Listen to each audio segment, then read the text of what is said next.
పొత్తులు కష్టపడి కుదిర్చాను, 3 పార్టీల మధ్య 2014 నాటి బంధాన్ని పునరుద్ధరించాను అని చెప్పుకుంటున్న జనసేన అధినేత పవన్ కళ్యాణ్ ఈ పొత్తుల వల్ల సాధించింది ఏంటి అనే చర్చ ఇప్పుడు రాజకీయ వర్గాల్లో చర్చనీయాంశమైంది. ఈ పొత్తుల వల్ల పవన్ కి ఇచ్చే సీట్లు అంతకంతకు తగ్గిపోతున్నాయి. గత నెల 24న చంద్రబాబు పవన్ కూర్చొని విడుదల చేసిన జాబితా ప్రకారం జనసేనకు 24 ఎమ్మెల్యే 3 ఎంపీ సీట్లు ఇస్తున్నట్లు ప్రకటించారు. అయితే ఈ మధ్య ఢిల్లీ వెళ్లి బీజేపీతో పొత్తు కుదుర్చుకున్న సమయంలో జనసేన ఎంపీ స్థానాల్లో ఒకటి తగ్గింది. అనకాపల్లి ఎంపీ సీట్ను జనసేన వదులుకున్నట్లు ప్రచారం జరుగుతుంది. ఇక తాజాగా గజేంద్ర సింగ్ షెకావత్ ఉండవల్లిలోని చంద్రబాబు నివాసంలో గంటల తరబడి భేటీ అయి చర్చలు సాగించి అమాంతం బీజేపీ పోటీ చేసే అసెంబ్లీ స్థానాలను పెంచేశారు. 6 సీట్లలో పోటీ చేస్తారని ప్రచారం జరిగినా 6 కాస్త 10 అయింది. అయితే పవన్ ఎందుకు ఇలా చేస్తున్నారో ఎవరికీ అర్థం కావటం లేదు.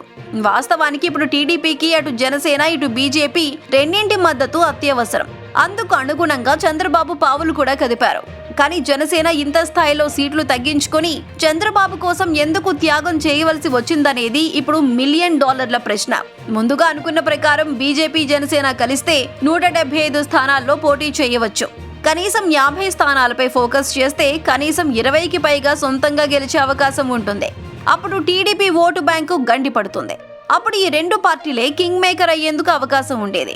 ఇప్పుడు ఇచ్చిన 30 సీట్లలో ఫోకస్ చేసినా గెలిచేది ఆ 20 సీట్లే.